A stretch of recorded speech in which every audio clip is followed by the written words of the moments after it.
कहानी की शुरुआत में दो आदिवासी आदमी गहरे जंगल में जाते हैं। आगे वे चमकते हुए फलों के साथ एक जादुई पेड़ को देखते हैं। उनमें से एक बहुत क्यूरियस हो जाता है और एक फल को खा लेता है। हैरानी की बात है, यह परिवर्तनों का कारण बनता है, जो एक बड़े से सांप से शुरू होता है जो उनके पैरों को पकड़ लेता है। फिर उन्हें दूसरी सभ्यता में ले जाया जाता है जहाँ इंसान पहले से कई ज्यादा मॉडर्न हो गए हैं। वह आदमी जिसने पहले फल खाया था वो इस राज्य की सुंदर रानी को बहकाता है। इसके बाद फिल्म वापस वही आ जाती है जहाँ से यह सब शुरू हुआ था। हमें शुरुआती सभ्यताओं के बाइबल के समय में ले जाया जाता है जहां मानव जाति अभी भी बहुत प्रिमिटिव है। शिकारियों का एक ग्रुप खाने की तलाश में घने जंगल में घुस गया है। वे एक सुअर का पीछा कर रहे हैं और जब इनका लीडर शिकारी मार्लेक हमला करने के लिए तैयार हो जाता है तो उनका एक दोस्त भाला लेकर तैयार हो जाता है। अचानक जेड नाम का एक और शिकारी दिखाई देता है और शेखी मारता है कि उसने सुअर को मार डाला है।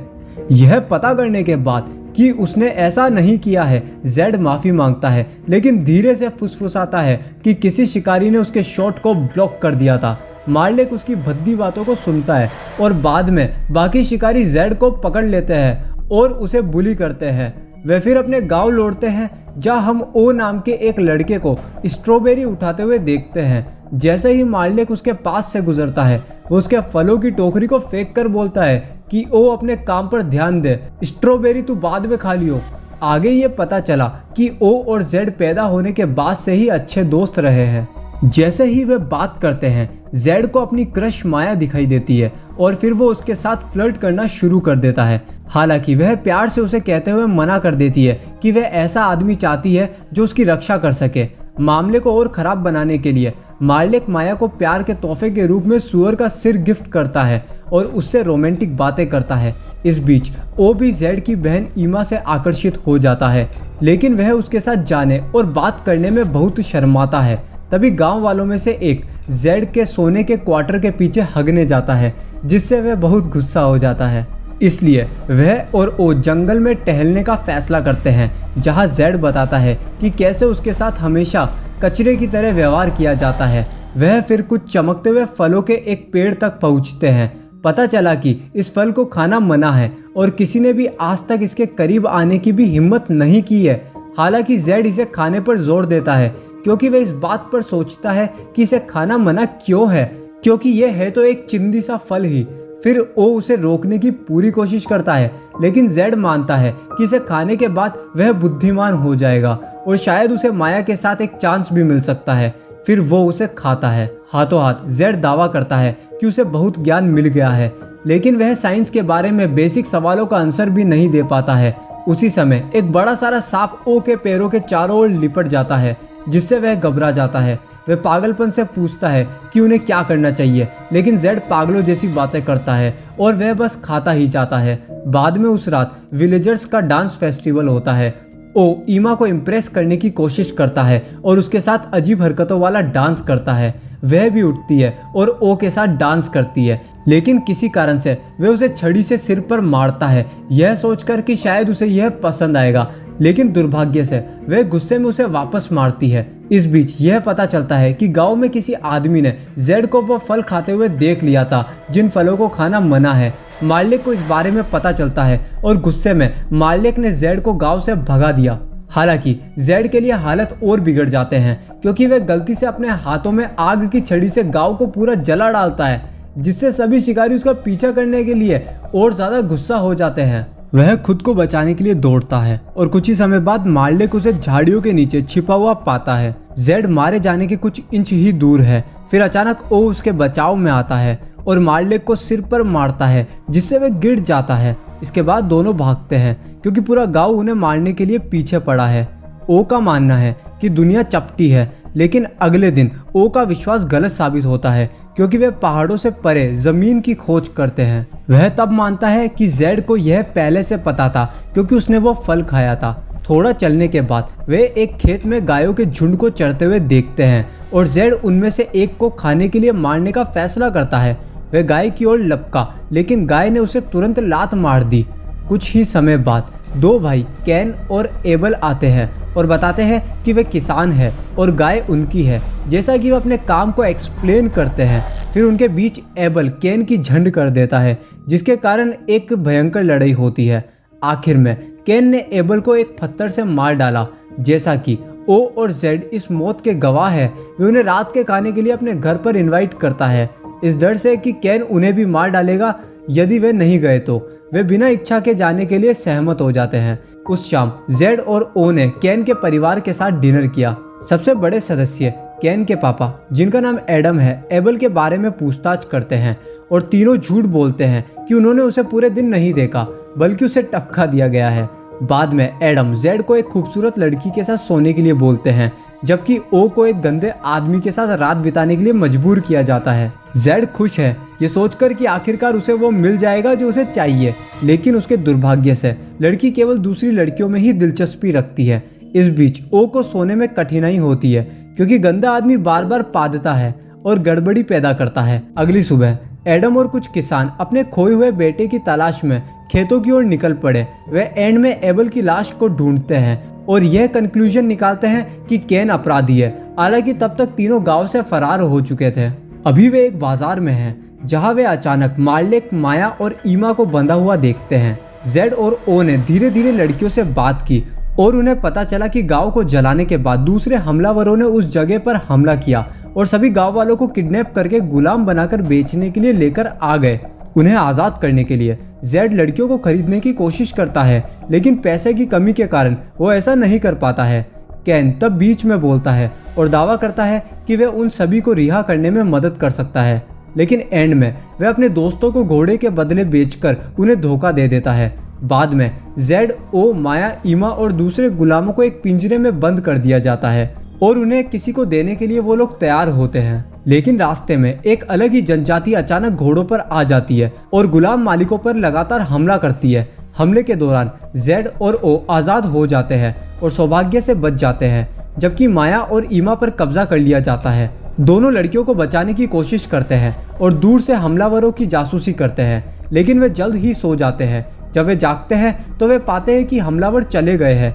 ये उनके लिए बहुत ही दुखी करने वाली बात है। बाद में जेड और ओ सोडम नाम के एक शहर के लिए अपना रास्ता बनाते हैं, क्योंकि उन्होंने हमलावरों को पहले इस जगह के बारे में बात करते हुए सुना था। फिल्म तब अब्राहम नाम के एक आदमी की ओर शिफ्ट होती है, जो भगवान के आदेश के कारण अपने बेटे आइसैक की बलि देने वाला है। अचानक उसे जेड और ओ द्वारा रोका जाता है, जो अब्राहम को लड़के को मारने से रोकते हैं। उनका दावा है कि भगवान ने उन्हें रोकने के लिए भेजा है। ये सुनकर अब्राहम ने अपना चाकू गिरा दिया और भगवान को धन्यवाद देते हुए उन्हें अपने गांव ले जाते हैं, ये सोचकर कि वे भगवान के भेजे हुए पवित्र लोग हैं। हालांकि अपनी वफादारी साबित करने के लिए अब्राहम कहता है कि उन दोनों को खतना करवाना होगा। डर के मारे दोनों गांव से भाग जाते हैं और सोडम शहर की ओर अपना रास्ता बनाते हैं, लेकिन उन्हें जल्द ही पता चलता है कि अब्राहम का बेटा आइसैक उनका पीछा कर रहा है। वह दोनों के साथ शहर में ये कहते हुए जाता है कि वह और उसके दोस्त हमेशा मौज मस्ती करने के लिए सोडम जाना चाहते थे। वे जल्द ही गेट पर पहुंच जाते हैं। फिर अचानक कई गार्ड उन्हें पकड़ने की कोशिश करते हैं, इसलिए आइसैक भाग जाता है, जबकि वो दोनों पकड़े जाते हैं और सजा के लिए ले जाए जाते हैं। लेकिन सौभाग्य से कैन, जो वहाँ एक गार्ड के रूप में काम करता है, वो उनकी जान बचाता है। अगले सीन में तीनों शहर में टहलते हैं और कैन महल के अंदर एक गार्ड के रूप में काम करने के फायदे बताता है। तो अगले दिन जेड और ओ भी गार्ड बन जाते हैं, लेकिन उनके पास कोई भी स्किल्स नहीं है, लेकिन इसे क्या ही फर्क पड़ता है। उसके बाद वे तीनों बाजार का पता लगाते हैं, जब अचानक शहर की राजकुमारी इनियाना अपनी शाही सवारी से गुजरती है। जेड तुरंत उसकी ओर अट्रैक्ट होता है, लेकिन कैन उसे याद दिलाता है कि वो उसकी औकात से बाहर है, क्योंकि वे रॉयल खानदान से है। वे तब महल में जाते हैं, जहां उन्हें पता चलता है कि एक कुंवारी लड़की की बलि दी जा रही है। ऐसा इसलिए है क्योंकि लोगों का मानना है कि एक बलिदान भगवान को खुश कर सकता है और बदले में उन पर बारिश, खाना और खुशी की बौछार होगी। लड़की को आग के गड्ढे में फेंके जाने के बाद गुलामों में से एक उन तीनों के पास जाती है और बताती है कि राजकुमारी इनियाना ने जेड को बुलाया है और ओ को एक बूढ़े आदमी द्वारा कहीं और ले जाया जाता है, जबकि गुलाम जेड को महल में ले जाते हैं। वह तब खुद को जन्नत में पाता है और यह पता चलता है कि जो गुलाम उसे अंदर ले गई वह वास्तव में माया है। थोड़ी देर के बाद जेड ओ को एक स्टैच्यू बना हुआ देखता है। फिर दोनों ईमा को भीड़ में देखते हैं, वो भी एक गुलाम बन जाती है उसे गार्ड द्वारा परेशान किया जा रहा है, इसलिए जेड उसे डांटने का नाटक करता है और उसे वहाँ से भेज देता है। इसके बाद वह राजकुमारी से मिलने जाता है, जबकि महल का पुजारी ओ को पवित्र कमरा दिखाता है और समझाता है कि जो भी आज तक इसमें गया है वह कभी भी जिंदा नहीं लौटा है। हालांकि यह अफवाह है कि केवल स्पेशल लोगों को कोई नुकसान नहीं होगा, क्योंकि भगवान नेक लोगों का पक्ष लेते हैं। इस बीच जेड का दावा है कि वह खुद भगवान द्वारा चुना हुआ है और इसलिए राजकुमारी उसे पवित्र कमरे में ले जाती है। वे उसे अंदर जाने और लोगों की सभी परेशानियों को खत्म करने के लिए भगवान से बात करने के लिए बोलती है। जब जेड कमरे में जाता है तो कुछ भी नहीं होता है और वह ओ को पुजारी से छिपा हुआ पाता है, क्योंकि वो उससे गलत काम करवा रहा था। जेड तब कमरे के बीच में बड़े पत्थर के सामने घुटने टेकता है और भगवान से प्रार्थना करता है। हालांकि उसकी प्रार्थना के बाद वह भगवान के एग्जिस्टेंस के बारे में ओ के साथ एक बहस में पड़ जाता है। आगे जैसे ही वे कमरे से बाहर निकलते हैं, उनकी मुलाकात पुजारी और कई गार्डों से होती है, जो उन्हें जेल में डाल देते हैं क्योंकि कमरे में जाना नियमों के खिलाफ है। अगले दिन दोनों को बाहर ले जाया जाता है, जहां उन्हें जनता के सामने पत्थरों से मारकर मौत की सजा दी जाएगी। लेकिन यह सब शुरू होने से पहले जेड दावा करता है कि वह भगवान द्वारा चुना हुआ है, क्योंकि पवित्र कमरे में जाने के बाद भी वह सुरक्षित बच गया है। इस खतरनाक भाषण के बाद पूरी भीड़ जेड के लिए नारे लगाने लगती है। राजा भी इस थ्योरी में विश्वास करता है और इसलिए वह उसकी मौत की सजा को डिसमिस कर देता है, लेकिन वह उन्हें आज़ाद करने के बजाय उन्हें गुलाम बनाने का फैसला करता है। बाद में दोपहर में एक और कुंवारी लड़की को भगवान को बलि चढ़ाया जाना है। हैरानी की बात यह है कि राजा अपनी बेटी राजकुमारी इनियाना को चुनता है, क्योंकि वह उसके लगातार बड़बड़ाने से तंग आ चुका है। यह पता चला है कि ईमा और माया भी बलिदान की कतार में आगे खड़े हैं, और जब जेड को इस बारे में पता चलता है तो वह एक हीरो की तरह एंट्री करता है और जहां कुंवारी लड़कियों की बलि दी जाती है उस जगह को नष्ट कर देता है। उसी समय अब्राहम, आइजैक और उनके सैनिक वहां आ जाते हैं और एक बड़े पैमाने पर दंगा शुरू हो जाता है।